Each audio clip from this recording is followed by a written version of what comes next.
What's up, guys? So I'm just kind of looking over my HDP50.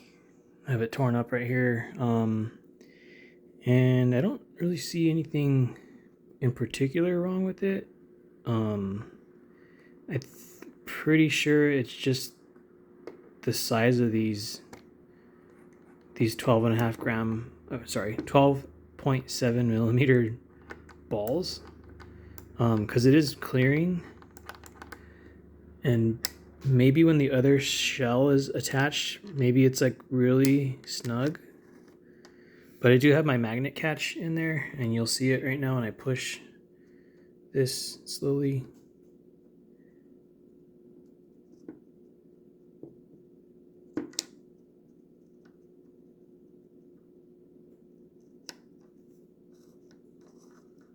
So, oh, you know what? It's probably trying to pull, because that magnet's pretty strong. So it's probably trying to pull both of the rounds because it's magnetic. So it's it's magnetizing the first one, and then it's sort of magnetizing the second one, the one my finger's pushing. So that's probably why it's being a little bee.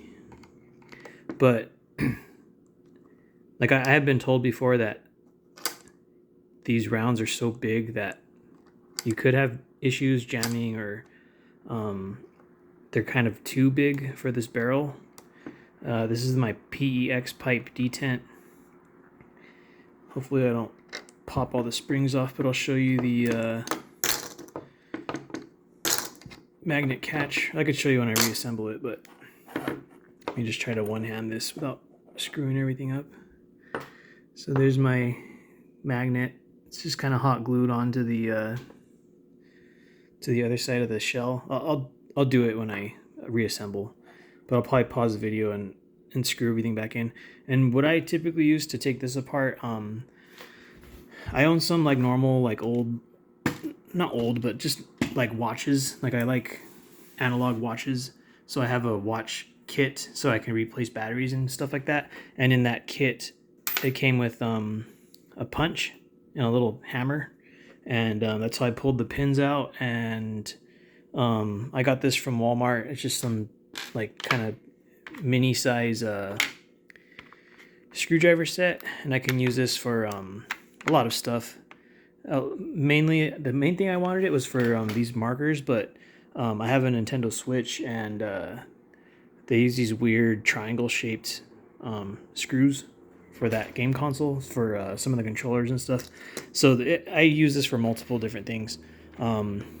Also for watches. For watches too, that came with some really small screwdrivers and stuff, but I just used the little hammer and the pin push from that watch kit. So the PEX pipe detent, it's just it's basically a detent I made. Less Lethal for Dummies made a video I think like a year ago on how to make these. I pretty much bought like a 10-foot section for like $7, and I had to drill it out with a step drill, and then I used a Dremel to kind of clean up this side. And it doesn't have to be perfect. It just has to fit around your barrel, and then you have to be able to assemble the marker without too much issues as far as like it not wanting to close and stuff. So you just kind of push it on there and make sure that your barrel aligns on the front and on the back. And yeah, it's not that hard, and I've shot not that many rounds out of this. I should use this more. But I've shot a good amount of rounds through it, and I don't have any problems with feeding or stuff not wanting to cycle, aside from like when I use these like super thick 12.7 millimeter steel balls.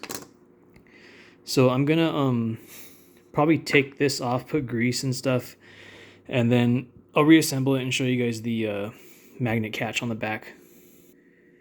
Alright guys, I put all the screws in, checked them twice, everything's in. So this is the magnet. These were on Amazon. I think it was like $5 for 60 or something. So I have like 58 of these magnets left, and I have like 10 feet of this PEX pipe stuff, and I only use like an inch. So I could pretty much make like 58 or like 50 of these, like mod these out all crazy. And yeah, I don't think I'm gonna do that as like a side thing, but it just seems like I'm already doing enough stuff, and I don't really like need the money or anything. So 1 second. So yeah, I may alternate steel and aluminum if I use these in my HDP50, because aluminum is not magnetic, so I'm not going to have it wanting to cling to the next round. And it's kind of hard to tell, but it just by looking at it, it looks a little bit smaller. The aluminum ball, this kind of dull looking one, these are just slightly bigger, but it's kind of hard to tell. I can kind of see it, but I'm talking about like a 0.2 millimeter difference. And these weigh 8.4 grams because they're steel, and these weigh like 2.7 grams, I think. And I've shot these a lot, and they have some little like flat spots because they've gotten shot by other rounds when they're in my little catch box, because I just used a bunch of sweatshirts, old sweatshirts and stuff. And some of these have flat sides too because I've shot them multiple times. But in my somewhat short experience using these, I haven't had any not fire because there's a little bit of a flat side or a blemish, I guess you can call it. I know I have some that they have a few blemishes or like flat sides, because I shoot typically the same. I don't shoot the same ones, but I end up just pulling them from this little reservoir I have, and I do eventually end up using the same bearings more than once. I've done that a lot with these aluminums because I had these for a little while before I got the steel ones. But yeah, I'm just gonna reassemble this, and I'll probably use it in future videos, maybe this weekend or something. So later.